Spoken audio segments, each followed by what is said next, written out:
Hello aspirants, I welcome you all to the point. ఇవాల్టి మన వీడియోలో మనము గోవా లిబరేషన్ డే గురించి తెలుసుకోబోతున్నామండి. ప్రతి సంవత్సరం డిసెంబర్ 19th ఏదైతే ఉందో మనము గోవా లిబరేషన్ డేలా సెలబ్రేట్ చేసుకుంటామండి. ఎందుకంటే 1947లో even though India became independent from the British rule, Goa and Daman and Diu ఈ రెండు ప్రదేశాలు ఏవైతే ఉన్నాయో అవి పోర్చుగీస్ రూల్ అండర్ ఉండేవి. సో 1960s వరకు కూడా గోవాకి ఇండిపెండెన్స్ అనేది దొరకలేదు. It was still a Portuguese colony. So ఈ వీడియోలో మనము దీని గురించి historical background as well as operation Vijay అంటే ఏంటో దాని గురించి కూడా తెలుసుకోబోతున్నామండి. So let us begin without any further ado. First of all background తెలుసుకుందామండి. గోవా మీ అందరికీ తెలిసే, most probably many of you might also have been to Goa, one of the most exotic places in India. So Goa and Daman and Diu liberation day, దీన్ని హిందీలో గోవా ముక్తి దివస్ అని కూడా అంటారండి, is observed on December 19th every year in Goa, India. Of course ప్రతి సంవత్సరం December 19th చాలా ఘనంగా ఇక్కడ సెలబ్రేషన్స్ అనేవి జరుగుతాయి. Look, it is totally different from the state reorganisations. మనము ఏపీలో కానీ తెలంగాణలో కానీ like AP formation day, Telangana formation day celebrate చేసుకుంటాము. That is totally different because those were states that were formed. కానీ ఇక్కడ గోవా అనేది ఇండిపెండెన్స్ దొరికింది గోవాకి. It was under European power, it was under Portuguese colony అండి. So Goa and Indian state was liberated on December 19th, 1961 from around 450 years of Portuguese rule in India. మీ అందరికీ తెలుసు, it was actually the first Vasco da Gama who came over the Malabar coast. He was actually a Portuguese.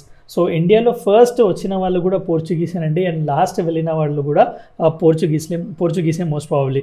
So by 1940s the Goan independence movement has gained momentum inspired by the Indian independence movement which has entered in its crucial phase. So already మనము non cooperation movement, civil disobedience movement, quit India movement ఇలాంటివి throughout pan India wide British నుండి independence కోసం మనము work చేయడానికి ప్రయత్నిస్తున్నాము. So దాని నుంచి inspiration మన గోవన్ సిటిజన్స్ తీసుకొని Goa liberation movement, Goa independence movement కూడా వాళ్ళు క్యారీ అవుట్ చేశారండి. So it was actually Ram Manohar Lohia, one of the most phenomenal socialist leaders who emerged as an important leader of the freedom movement. So he along with a few young workers or few youngsters in Goa, they started this movement అండి. So వాళ్ళు full ఫ్లెజ్డ్గా ఈ మూమెంట్ని ముందుకు తీసుకువెళ్ళడం జరిగింది. So ఇప్పుడు పండిత్ నెహ్రూ గారు prime మినిస్టర్లా ఉన్నారు. So next most important thing in the time frame is actually Operation Vijay. Initially Portuguese was not ready to give up Goa and they were not at all ready to give up Goa. So compulsory military intervention chesina tarvatane Goa ni liberate cheyagallamandi. And the unique distinction of Goa liberation is that tri services kuda mana navy, army as well as air force ముగ్గురు కలిసి carry out చేసిన మొట్టమొదటి operation ఇదేనండి, military operation, armed forces operation, that is operation Vijay. An important port for trade and military operations, Goa was ruled by Portuguese for more than 450 years. ఇది తెలిసిన విషయమే.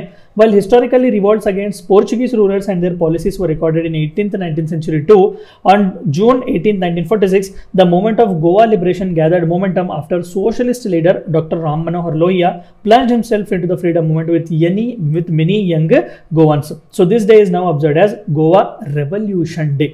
So June 18th ప్రతి సంవత్సరం Goa revolution డేలా వాళ్ళు celebrate చేసుకుంటారు, because this was the day when an open proclamation was given against the French government of Goa. The first tri service operation అంటే త్రిదళాలండి, air force, navy as well as army ముగ్గురు కూడా కలిసి operation of Indian armed forces operation Vijay was about the liberation of Portuguese territory of Goa, Daman and Diu. ఇది కూడా Gujarat Bombay Coast దగ్గరే ఉందండి, Mumbai Coast దగ్గర Thaman and due. As of now ఇది ఒక union territory, Thaman and due. So Goa and Daman and due these were under the Portuguese. It culminated into the 36 hours military operation that started on 18th December 1961 and concluded on December 19th, 1961. So forcefully గానే ఇక్కడ కూడా evict చేయడం జరిగింది. Actually Pandit Nehru was waiting, వాళ్ళంతకు వాళ్ళే Portuguese moral responsibility ఉంచుకొని just like ఇండియాకి ఎలాగైతే బ్రిటిషర్స్ ఫ్రీడమ్ ఇచ్చారో అలానే గోవా అండ్ దమన్ అండ్ డ్యూకి కూడా ఇస్తారు, and Goa will become part of Indian union అని వాళ్ళకు నమ్మకం ఉండేది. బట్ ఇది అవ్వలేదండి. Since 1947 this did not happen, and finally in 1961 because of forceful eviction only Portuguese went out of Goa. So since then we have been celebrating Goa Liberation Day.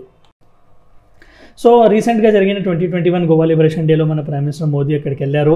So 60 years కూడా వాళ్ళు complete చేసుకోవడం జరిగింది కాబట్టి so he launch development projects worth 650 crores, వేరే developmental projects అక్కడ launch చేయడం జరిగింది.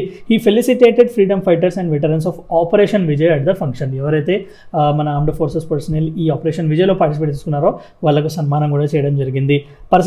The prime minister congratulated Goa government for completing 100% coverage of first dosage to all it's eligible population above 18 ఎవరైతే ఉన్నారో. Actually Goa became the very first state to complete all of them to be vaccinated. At least 1 వ్యాక్సినేషన్తో వీళ్ళందరినీ cover చేయడం జరిగింది.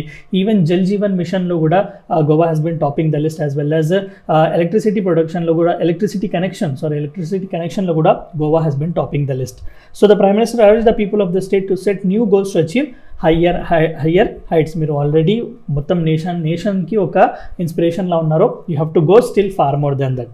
The Prime Minister mentioned that when the invitation was given to Pope Francis to come to India, he termed it as the greatest gift. రీసెంట్గా జరిగిన G20 సమ్మిట్లో prime minister Modi గారు వెళ్ళారండి. అక్కడ Vatican సిటీలో ఆయన వెళ్ళి పోప్తో కలవడం జరిగింది. మీరు అందరూ పిక్చర్స్ కూడా చూసి ఉంటారు. సో అక్కడ పోప్ గారికి ఆయన ఇన్విటేషన్ కూడా ఇవ్వడం జరిగింది. సో అఫ్ కోర్స్ గోవాలో majority of them are Christians. So and for the Catholic world, Pope is considered to be one of the most important personality. So this was all about, you have to know about Goa Liberation Day. Thank you for watching my lecture.